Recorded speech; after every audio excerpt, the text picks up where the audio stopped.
I want to start with a trigger warning since the topic of this video is a sensitive one and the story I'm about to tell is not particularly positive or very uplifting. I will discuss my current struggles with social anxiety as well as some of the bad decisions I've made in the recent years in regard to my mental health.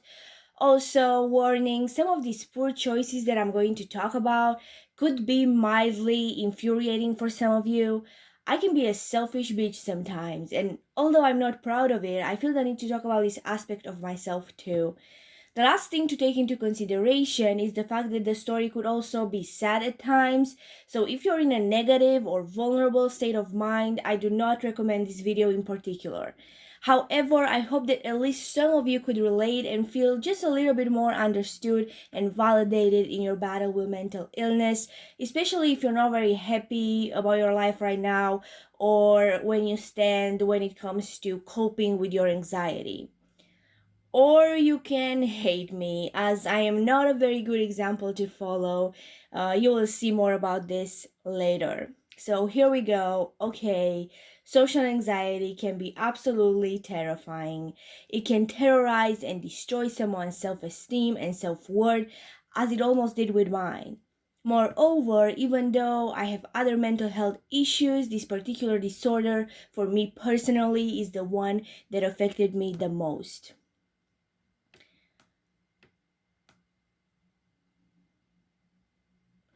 My childhood was dominated by it. I made absolutely no friends in high school and I barely talked.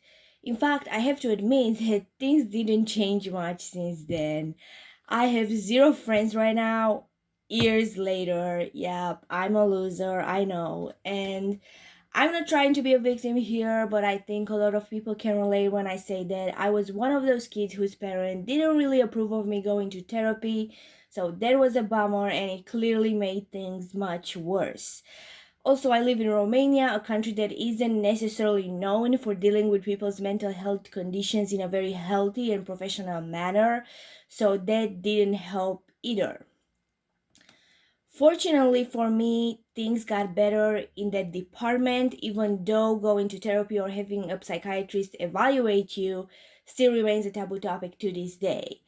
However, I was finally able to do just that after I turned 18. I must say that all of this happened after I finished high school, and mainly because my relationship with my mom improved tremendously. We started talking a lot more and empathize with each other on a deeper level than ever before. Around this time, we both started to be more aware of my behaviors, specifically my unhealthy coping mechanisms, which usually involved anger outbursts for little to no reason and a lot of crying and tons of alcohol, if I'm being completely honest. I would also avoid social interactions at all costs, and basically, I wouldn't talk to anyone other than my mom. Unfortunately, it wasn't just my behavior that was disproportionate to the things that were happening in my life.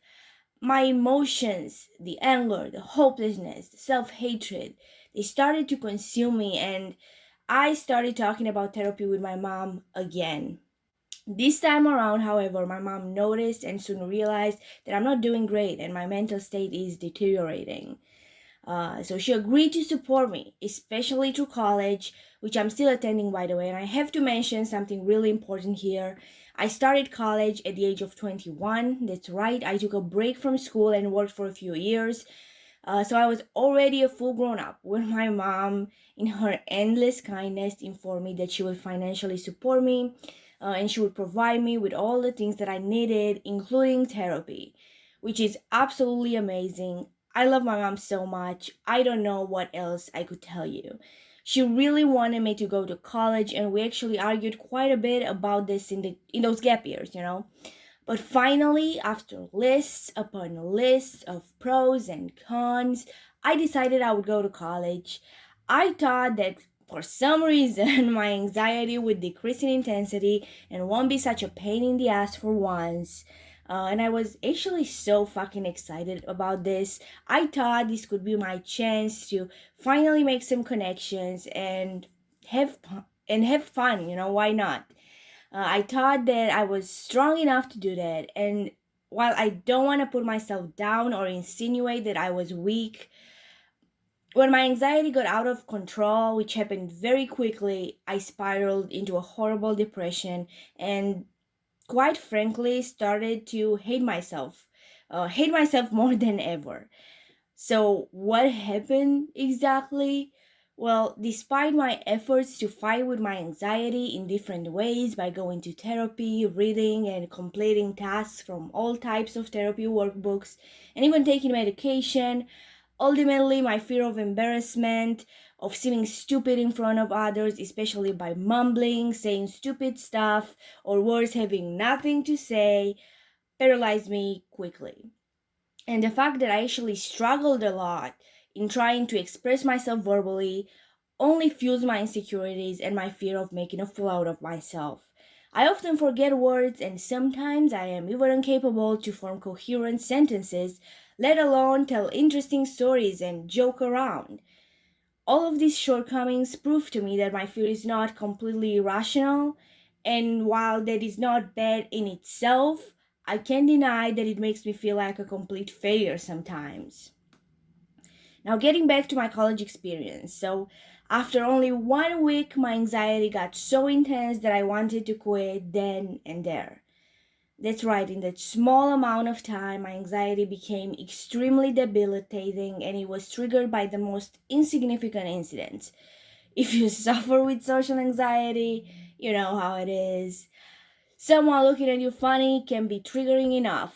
I was also very paranoid about other students' intention, thinking they ignore me if they don't seem really, really excited to see me. Or they secretly hate me or have a problem with me, but they just won't tell me in my face. All of these things were catastrophic to me.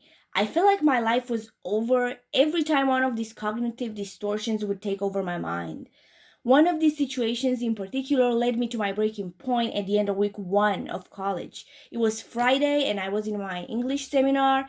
Since it was our first time attending that class, the teacher, bless her heart, wanted to help us getting to know each other better by playing a simple game. Each one of us would get a piece of paper with a bunch of answers to some basic questions written on it. Like, for example, favorite color, blue, favorite food, pizza, hobby, I love dancing. So our task was to go around the classroom and ask people questions in order to find the ones whose answer matched the words. You get me? You follow me? So if an answer that I had was color blue, I had to find a classmate whose favorite color was blue. And similar with every other answers, right? This was the cherry on top for me, and my anxiety reached an all-time high. Basically, it couldn't have gone worse. I completely froze. I couldn't get up from my chair. And while the classroom was filled with the noises of other students asking questions, answering, and laughing, I just sat down on my chair with my eyes looking down, feeling like I could break into a million tears and at any given moment, and wishing I could just disappear in the thin air. Unfortunately, I didn't, and this was my breaking point. After trying to appear unbothered for the entirety of the class and failing miserably, when I finally got out of the building, I started bawling my eyes out. I called my mom, told her that I want to quit right then and there, while basically throwing a tantrum in the middle of the city. And although in the beginning we tried to talk about my feelings and see what we can do to calm myself down in the moment, we ended up fighting and screaming at each other for the rest of the day. And this fight was only the beginning of a relationship that would become toxic at times. Our fights usually consisted of me saying that I can't do this anymore, begging her to understand. Then my mom, rightfully so, will tell me that I'm just looking for excuses and I have to take responsibility for my decision and just stay in college. Sadly, when I would start crying and feeling desperate, I would also insist that I'm trying really hard and she just doesn't understand me. At which point, my mom would get frustrated, throw insults at me. Um, and I think you understand how it is to just have an awesome relationship and then just being transformed into something not very great. Just for the record, I don't blame her at all for this. I know she wanted the best for me, and even if you are the most patient and understanding person to ever walk the earth, at some point you'll crack, and that's okay. We are only human. I'm just saying that all of this fighting made both of us really sad, and I always felt devastated after a heated argument. This being said, I'm an adult.